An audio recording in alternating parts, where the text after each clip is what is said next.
Namaste and good day to everybody. Today I'm going to read chapter 28. Sparrows drawn to Shirdi. Lakshmi Chand, Burhanpur Lady, Megha. Preliminary. Sai is not finite or limited. He dwells in all beings from ants and insects to the god Brahma. He pervades all. Sai was well versed in the knowledge of the Vedas as well as in the science of self-realization. As he was proficient in both these, he was well fitted to be a Sadguru. Anyone, though learned, but not able to awaken the disciples and establish them in self-realization, does not deserve to be called a Sadguru. Generally, worldly parents give birth to the body, but death invariably follows life.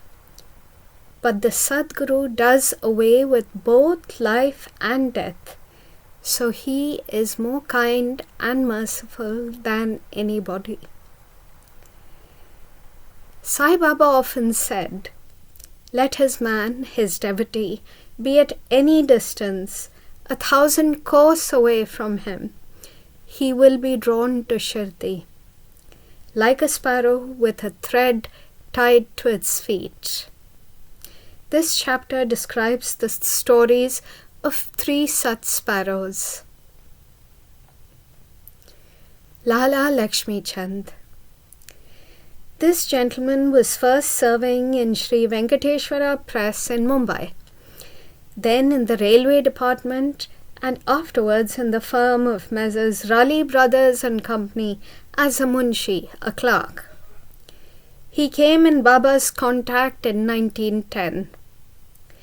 1 or 2 months before Christmas, he saw in his dream at Santa Cruz, which is a suburb of Mumbai, an old man with a beard standing and surrounded by his bhaktas. A few days later, he went to the house of his friend, Mr. Dattatreya Manjunath Bijur, to hear the kirtan by Das Ganu. It was and is always the practice of Das Ganu to keep Baba's picture in front of the audience while doing the kirtan. Lakshmi Chand was surprised to see that the features of the old man he saw in his dream tallied exactly with those in the picture, and thus he came to the conclusion that the old man he saw in his dream was Sai Baba himself. The sight of this picture, Das Ganu's Kirtan, and the life of Saint Tukaram, on which Das Ganu discoursed, all these things made a deep impression on his mind, and he decided to go to Shirdi.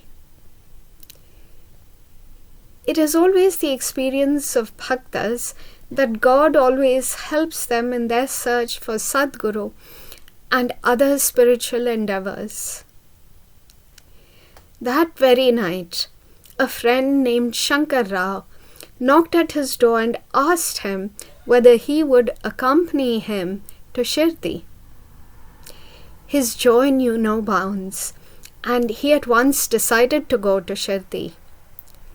He borrowed ₹15 from his cousin, and after making due preparations, left for Shirdi. In the train, he and his friend Shankar Rao did some bhajans, that is, religious songs, and inquired about Sai Baba from some fellow passengers, 4 Muslims who were returning to their place near Shirdi. They all told him that Sai Baba was a great saint living in Shirdi for many years. When they reached Kopargaon, he wanted to buy some good guavas as a gift to Baba, but he was so wrapped in the scenery and the sights there that he forgot to purchase them. When they were nearing Shirdi, he was reminded of the guavas. Just then, he saw an old woman with a guava basket on her head, running after the tonga. The tonga is a horse-drawn carriage. The tonga was stopped, and he gladly purchased some fruits when the woman said, "Take all the rest and offer them on my behalf to Baba."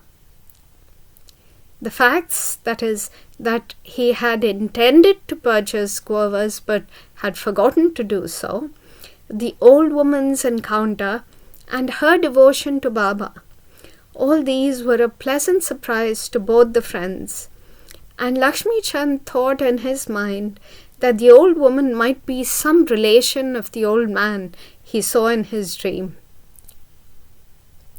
Then they drove on and came near Shirdi, and on seeing flags on the masjid, they saluted them. With puja materials in hand, they went to the masjid and they worshipped Baba with due ritual. Lakshmi Chand was much moved and was extremely happy to see Baba. He wrapped himself around Baba's feet as a bee with a sweet-smelling lotus. Then Baba spoke as follows. "Cunning fellow, he does bhajan on the way and inquires from others. Why ask others? Everything we should see with our own eyes. What is the necessity to question others? Just think for yourself whether your dream is true or not. Where was the necessity of the darshan by taking a loan from a Marwadi? Is the heart's desire now satisfied?" Hearing these words, Lakshmi Chand was wonderstruck at Baba's omniscience. He was at a loss to know how Baba came to know about all the things that had happened en route from his house to Shirdi. The chief thing to note in this respect is that Baba never liked people to borrow or take a loan for his darshan, or celebrating any holiday, or making any pilgrimage. Sanza. At noon, when Lakshmi Chand was sitting for meals, he got some sanza, that's a sweet wheat pudding, as a devotee, from a devotee as prasad. He was pleased to have it. The next day also he expected it but got nothing, so he was anxious to get it again. Then on the third day at the noon aarti time, Babu Sahib Zog asked Baba what naivedya he should bring. Baba told him to bring sanza. Then the bhaktas brought 2 big potfuls of sanza. Lakshmi Chand was very hungry and there was some pain in his back. Then Baba said to him, "It is good that you are hungry to take sanza and some medicine for the pain in your back." He was again wonderstruck, struck to see that Baba had again read his mind and spoke out what was passing therein.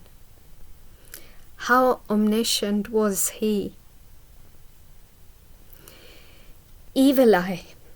During this visit, he, Lakshmi Chand, also witnessed one night the procession in the Chavdi. To the Chavdi. Baba then suffered much from cough. He thought that this suffering of Baba might be due to someone's evil eye. The next morning when he went to the masjid, Baba spoke to Shama as follows. "I suffered last night from cough. Is it due to some evil eye? I think that somebody's evil eye has worked on me, and so I am suffering."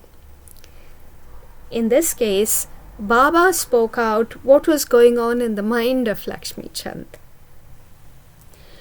On seeing these proofs of Baba's omniscience and kindness to his bhaktas, he fell prostrate at Baba's feet and said, "I am much blessed with your darshan.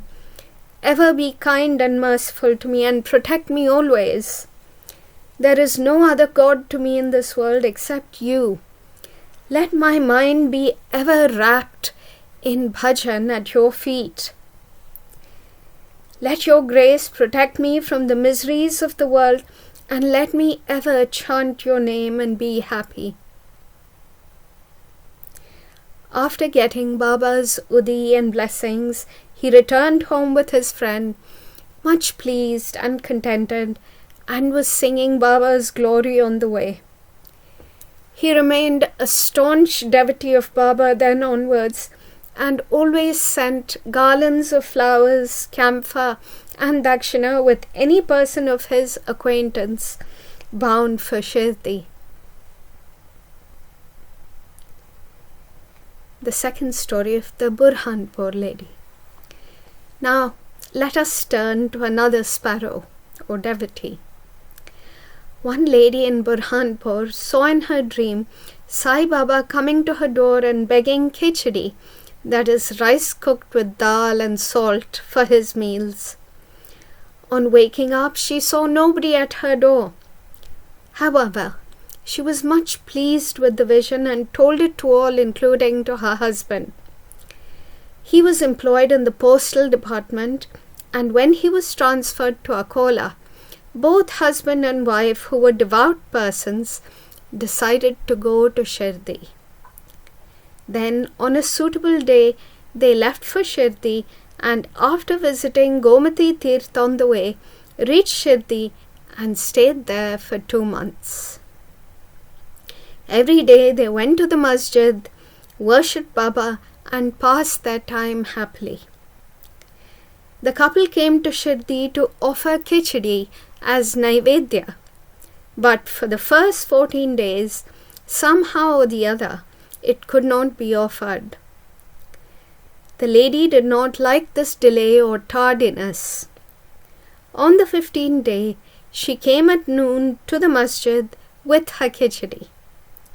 There she found that Baba and others were already sitting for meals, and the curtain was down. Nobody dared enter when the curtain was down, but the lady could not wait. She lifted up the curtain and entered. Strange to say that Baba seemed that day hungry for khichdi and wanted that thing first, and when the lady came in with the dish, Baba was delighted and began to eat morsel after morsel of khichdi.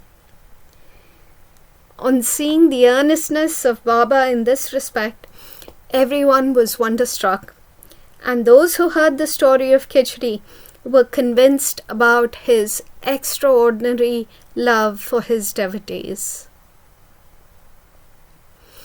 The third story is that of Megha.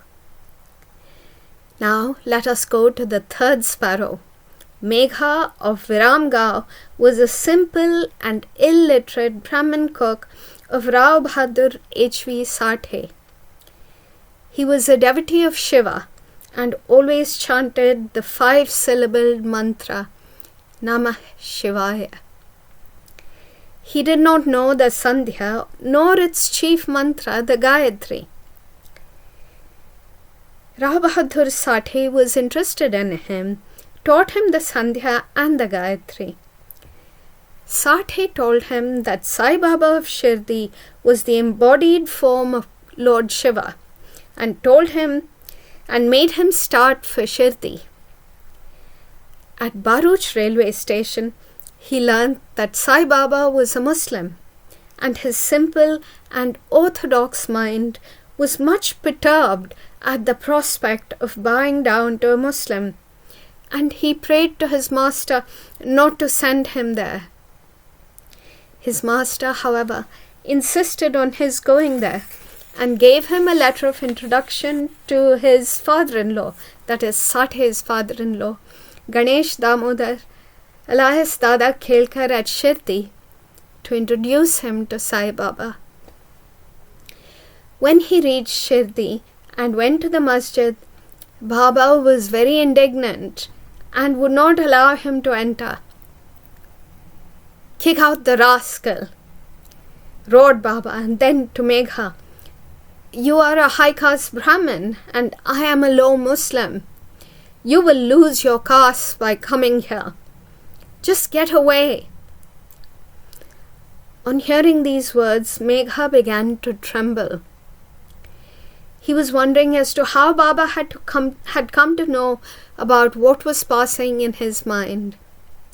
He stayed there for some days, serving Baba in his own way, but was not convinced. Then he went home and then to Trambak, that is in the Nashik district, and stayed there for a year and a half. Then he returned again to Shirdi. This time, at the intercession of Dada Khelkar, he was allowed to enter the masjid and stay in Shirdi. Sai Baba's help to Megha was not through any oral instruction. He worked upon Megha internally, with the result that he was considerably changed and benefited. Then Megha began to look upon Sai Baba as an incarnation of Shiva. In order to worship Shiva, bay leaves are required, and Megha used to go miles and miles every day to bring them and to worship his Shiva, Baba. His practice was to worship all the deities in the village and then come to the masjid, and after saluting Baba's gadi or asan, and after doing some service, shampooing his legs, drank the washings, that is tirth, of Baba's feet. Once it so happened that he came to the masjid without worshipping Lord Khandoba, as the door of the temple was closed. Baba did not accept his worship and sent him back again, saying that the door was now open. Megha found that the door was open, worshipped the deity, and then returned to Baba as usual. Ganges bath. One Makar Shankranti day, Megha wanted to besmear the body of Baba with sandal paste and bathe him in water from the Ganga. Baba was first unwilling to undergo this, but at his repeated requests, he consented.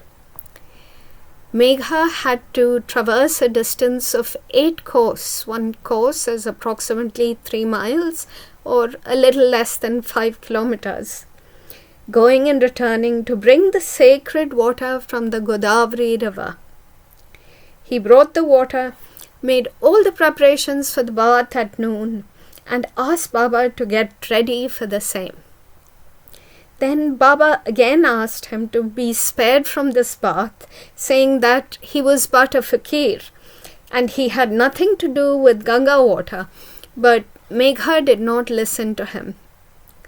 He knew that Shiva is pleased with Abhishek, the sacred bath, on that auspicious day. Baba then consented, came down and sat on a wooden board, and projecting his head said, "Oh Megha, at least do this favor. The head is the most important organ of the body, so pour the water over that only. It is equivalent to the whole bath." "All right," said Megha, and lifting up the water pot, began to pour it on the head. But in doing this, he was so much overwhelmed with love that he cried out, "Hara Hara Gange," and emptied the pot on the whole body. He kept the pot aside and began to look at Baba, but to his surprise and amazement, he found that only Baba's head was drenched, while the body was quite dry. Trident and Pindi. Megha worshipped Baba at 2 places. In the masjid, he worshipped Baba in person, and in the Wada, Baba's big picture given by Nana Sahib Chandorkar. This he did for 12 months. Then, in order to appreciate his devotion and confirm his faith, Baba gave him a vision. One morning, when Megha was still lying down in his bed, with his eyes closed but internally awake, he saw clearly Baba's form. Baba, knowing him to be awake, threw akshata, that is, rice marked with red color from kumkum, and said, "Megha, draw a trident," and disappeared. Hearing Baba's voice, he eagerly opened his eyes, but saw no Baba there, but only rice grains spread here and there. He then went to Baba, told him about the vision, and asked his permission to draw the trident. Baba said, "Did you not hear my words, asking you to draw the trident? It was no vision, but direct order. My words are always pregnant with meaning and never hollow." Megha said, "I thought you woke me up, but all the doors were closed, so I was doubtful and thought it was a vision."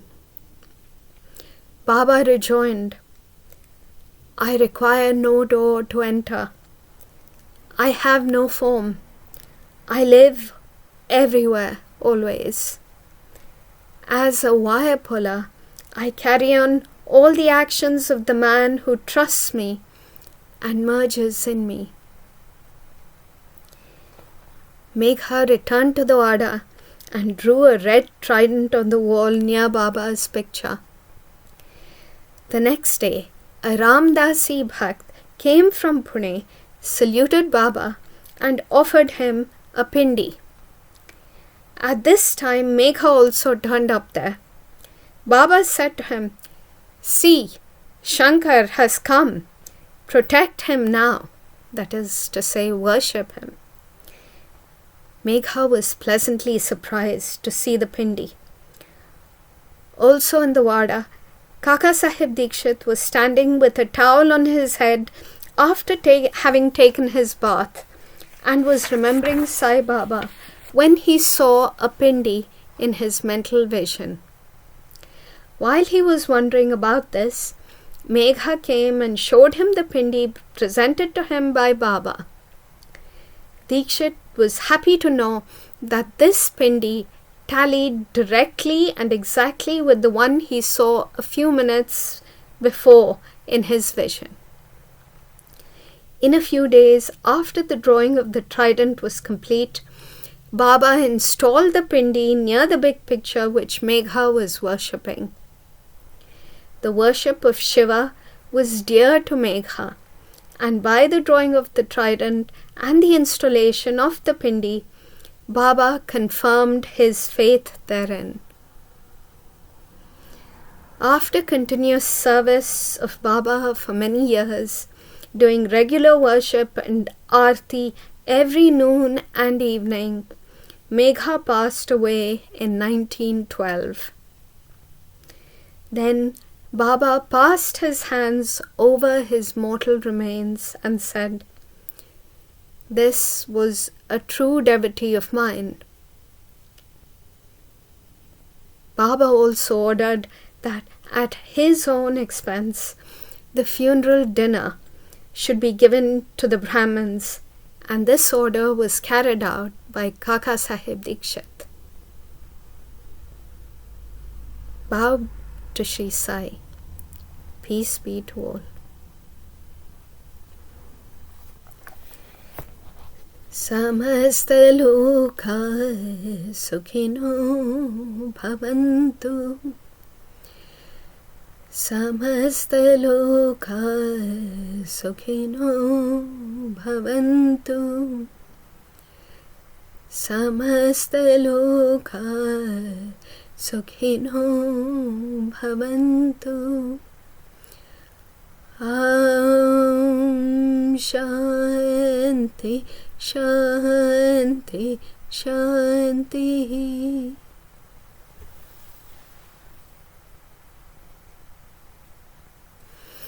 Om Sai Ram. Jai Mohanji.